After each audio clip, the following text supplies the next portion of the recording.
Fast forward in come watch on so I say AG Politics Avenue. Podcast or secretary because we headlines na jembre ne EDB Akroma ha ne dim yang braximo onu emu emra yensimo ne ye kwayensimo eye basabasa ya ekoso awo akwatia na me no kase Afenyo Markins Afenyo Markins etimi edi adesrede akodan eye IGP se omomodia na second vice chair for the NDC Azoka police for ensa enka papai na omu enenu ni every say akami be say baby Afenyo Markins MP ni die kianaki obi e by election diseni Azoka enso ACB eka no na we say asemi entimi anye MPP for no eda ene omode adesrede ema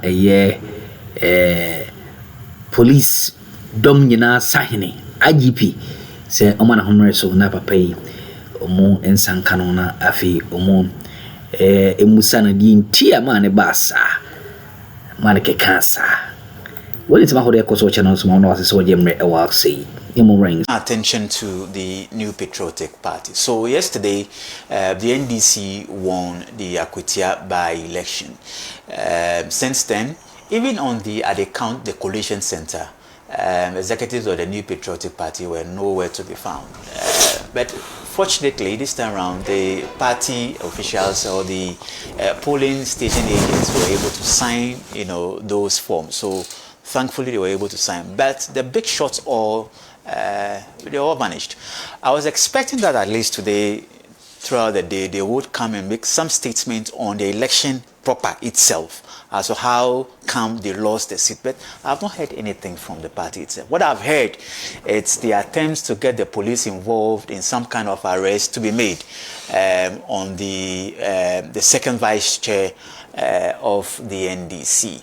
We all saw those videos. So the New Patriotic Party, they've issued some press release calling on the police to effect the arrest of that. Also at the back of that, comments that were made to the extent that somebody allegedly indicated that there would be a by-election in the minority leader's hometown. So these are issues that the NPP are rather talking about. Now, let me come to you, Council, first. From where you sit, are you, surprised about the reaction so far from the New Patriotic Party since yesterday? In fact, from the way things are going, as I told you in my closing remark, NDC need to contest the MPP parliamentary presidential election. Because they are not going to get anybody worth the consideration. Then, as I read somewhere, the way they are going down, they might strike oil soon, because they are going so they are going down. But you see, it is good to deflect. They felt that this is a good time to bury bad news, and the way to bury the bad news is to say that deal with Azoka. You see, the guy that Azoka had the altercation with, the guy said, "You are my uncle or my brother. I cannot fight you." So the guy either he pulls his tail in between his legs, or he feels, "Look, bro, I am only joking. Let's not take this far as you are taking it." But you see, Chief Azoka made a statement, which I don't want to repeat as such. He wasn't threatening Afenyo Markins. He said, if you do this, this will be the consequence. Right. So in effect, he's showing you, if you are coming to do A, be ready that the consequences will be dire. So don't do it. What is wrong with that? NPP need to learn a lot from Akuffo. I believe that it's a situation where they have deployed a lot of their strategies to see what will work and what will not work. I believe they didn't just go in. At a stage, I know that they would have been aware of the outcome, especially after some of the polls were released. They might have conducted their own polls and would have known what they were going to get out of Akuffo. You see, there is a bigger election coming up ahead of MPP national executives. a lot of them want to be relevant and remain. Nana B wants to go to become the vice chair. Justin Kodua wants to be retained. I mean, let's be honest, even though we are not discussing their capabilities, you cannot compare Nana B with John Boydu. In no way at all. So some of the things they are doing is just to remain relevant for their base to elect them. That is all they are doing. Beyond that, the fanfare, nobody, even their base is not taking them serious. I am telling you, even their own base is not taking them serious. Go and have an election, come and let's collate results, then you all disappear. Who will take you serious? When we were fighting Ernest Kumi at the Supreme Court, one of the things the NDC chairman told us is that if we take our foot off the pedal, we might not be able to go back to Akwetia to ever campaign. As if he foresaw what was going to happen. Then the unfortunate situation happened. So because we didn't take our foot off the pedal, and because my brother, the current MP-elect, was the one leading the charge, he benefited from the spoils of the charge. So MPP must know that people are getting tired of their gymnastics. Knowing they were going to lose the election, they talk about Ahiyagba's speech, statement talking about intimidation, policemen, the soldiers being brought, etc. And I asked you yesterday, were the soldiers carrying something to say, when you are NDC, don't fear me. When you are MPP, you better fear me. No. So for me, the lesson MPP needs to learn out of Akwetia is that go back and do your homework properly. The strategies you designed didn't work. Focus on issues. Needless press conferences will not attract the gravitas that you want. So, your former party, it looks like I keep saying every day that the NPP has not learned lessons yet. The Ghanaian populace, the level of thinking has changed. Yes. And your former party seems not to have, gotten that yet. What's happening? Well, since you say it's my former party, I don't know what is happening now, but the truth of the matter is that they have to learn faster. This is an own goal that they have scored. They decided to press the destructive button, and they destroyed the party for a longer period. So it will take a longer time to be able to fix the mess. As we speak, all the structures of the party are not working. You only have few people who are in the executives who want to hijack the party and use it for their own personal business. Other than that, nothing is happening in any of the various constituencies. What do you think might have contributed to the downfall? Arrogance of power, and then, hatred. Let me put it this way. They became so arrogant after coming to power. People that hitherto didn't know their left from right were all of a sudden given juicy positions. And we know in this country, we just spoke about $750 million being vanished without work done, so it's in people's pocket. So once people get money, then they feel that they have power. Then they start disrespecting everyone. So they alienated themselves from the base. There was a big gap, there was a vacuum between the top and the base, and that was what caused them that hefty defeat of 2024. Again, hatred. People that were doing the right thing in the party were hated by those that were not working. And one of the reasons why Mr. Alan Chomati left the party, he left with a lot of serious minds, people who cared about this party, people who helped in the organization of the party. So those that are in there, they have no clue as to how the party had been organized in the past. And that is how come you see what is happening. Akwetia, I was very surprised the MPP even thought they would win. I honestly have been surprised with the figures that they got, because clearly,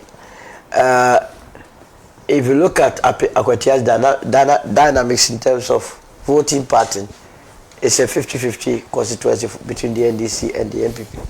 It's a constituency that MPP can win, NDC can win. Now, with the incumbency at the advantage to the NDC, and the overwhelming majority that the NDC had in government, coupled with the fact that if we are going to be truthful now, things have stabilized relative to the period that Nana Bawumia were in government, in terms of inflation, in terms of interest rate, in terms of exchange rate, and so on and so forth. The reasonable thing that any voter would do is to vote and join the party in government. And so I knew right from day one that indeed the NPP was going to lose. In fact, what even worsened the situation was the fact that they went in for a candidate who himself was not prepared, who didn't know what it meant to go to parliament. He was talking about different things as against what a parliamentarian is supposed to do. And so his message, he lacked message. All he was saying was that people must vote for him because someone has died. Yes, someone has died. That's the more reason why there was a by-election. But politicians must understand that days of emotional politics is over in this country. People are looking up to development. If you cannot pinpoint the sort of development you have given to them or what you intend doing for them, forget it. Can you imagine the MPP led by his former president, Nana Akuffo, together with the last flag bearer of the party, Dr. Bawumia, went to the constituency, and in campaigning they could not point to a single project that they had done in the last 8 years that the people of Akuffo must consider in voting for them. They couldn't. For the flag bearer, he was saying that no, vote for our candidate because it was the NDC that killed him.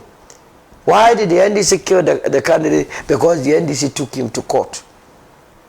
And reasonable minds started asking. So when you send someone to court, does it mean you want to kill the person? That means you wanted to kill John Mahama in 2012. What lessons do we draw from the Akuffo by-election? First of all, you have to perform. If you are given the mandate, you must meet the expectation of the constituents. Number two, it is not about money. Organization decides everything. The MPP wasn't organized. They didn't have message. They didn't have structures on the grounds. And they did not do a proper campaign. So the reasonable thing was that the people were looking up to those that will give them hope, that can bring development to them. And they settled on the NDC. So they have to go back and then restructure if they can. But from where I sit, I would not be surprised the party will turn it like CPP because they are going down very fast. Now, Council, are you surprised about the conduct of the Electoral Commission? So far yesterday, I was looking out for, the normal norm, if I should put it that way. The mistakes, ballot papers missing and all those things. But yesterday, it was so smooth, and I keep asking myself, could the EC have done same previous years ago, and why now? No, remember, I love this popular English saying, one bed doesn't make a summer. So if there's winter, snow falling, etc., then the birds are all hiding. Then all of a sudden you see one bird fly. Doesn't mean summer has come. This is just one constituency. I mean, in any case, that's what we expect from them. There's not. I only heard on radio that they are also trying to have some digital compilation of results. Whether they were able to deploy that in Akuffo, I'm yet to find out.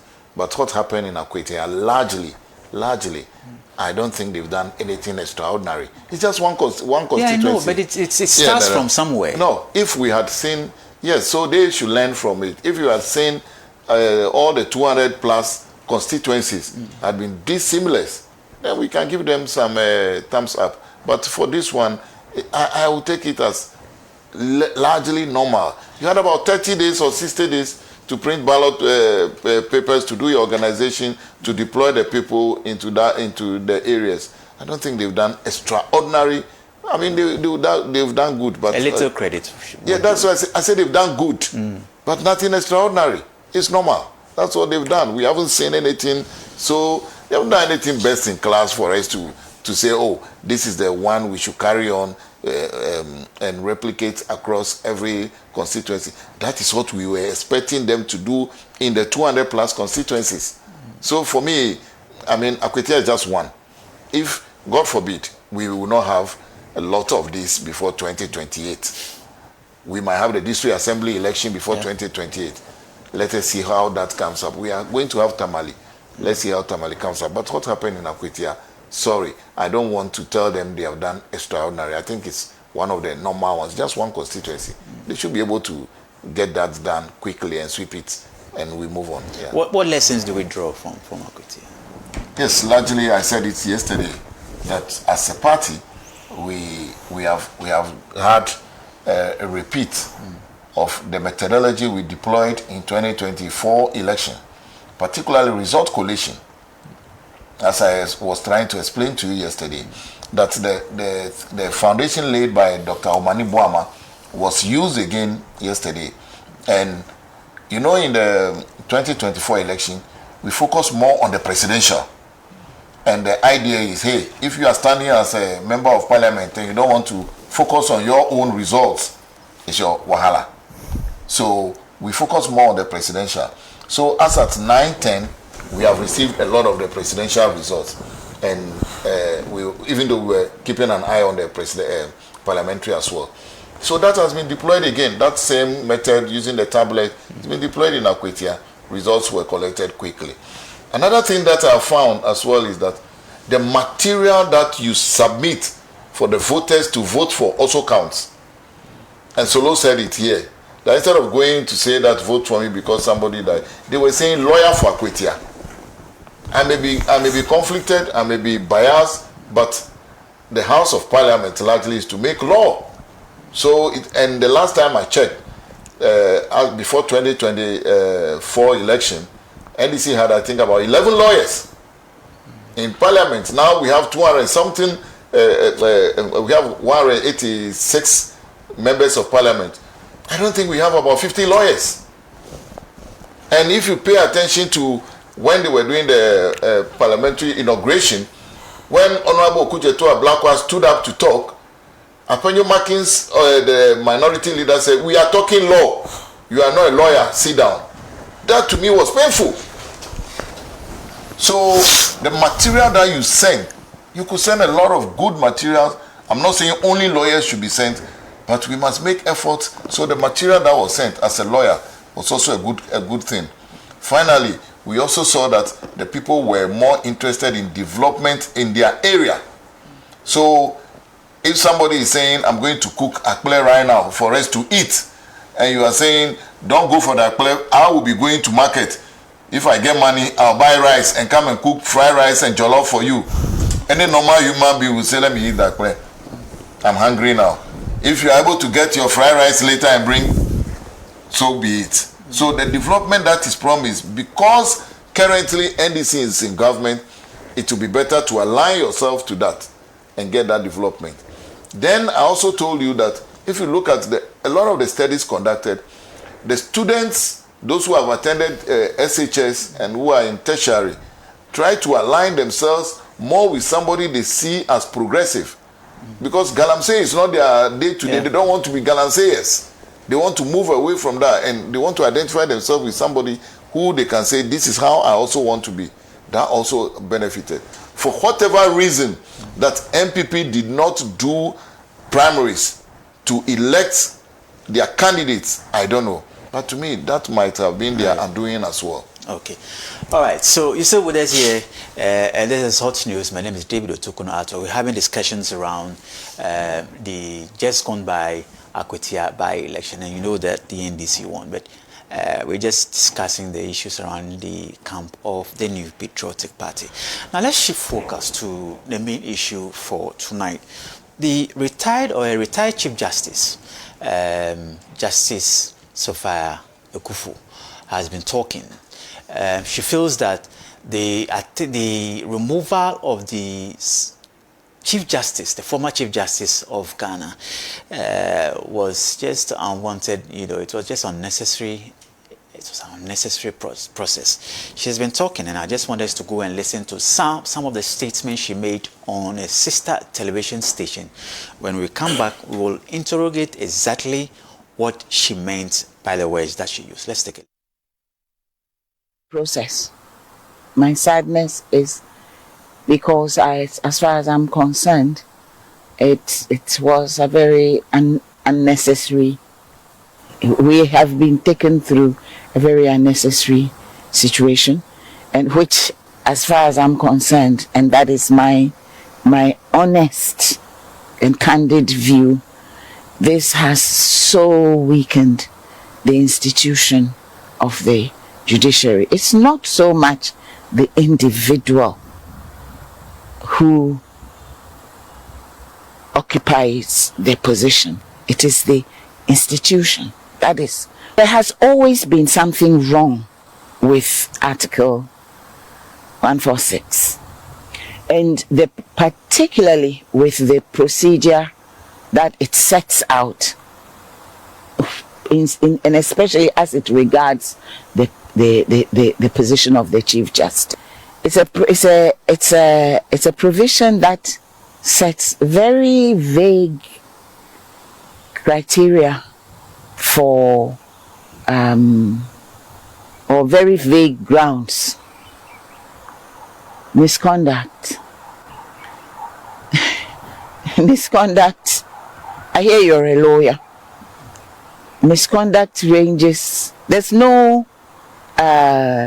particular description of misconduct. When I was Chief Justice, I was walking on tiptoes.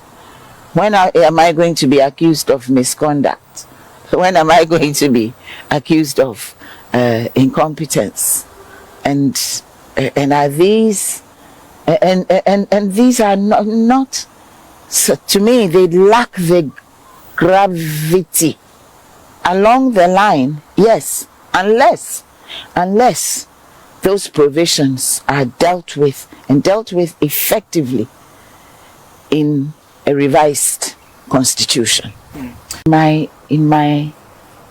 You want my opinion, you want my legal opinion, you want an opinion from the heart and the mind and the soul and the spirit. No, she didn't. When the Chief Justice, and that one is a matter of public knowledge, right? When she applied, and the way some of the because what channel so mamma so the Mrea Harrison so bad in the Dumbi Armenian, a business him na Yasumo or Question Cosopra. She knows, say, I say, age politics avenue.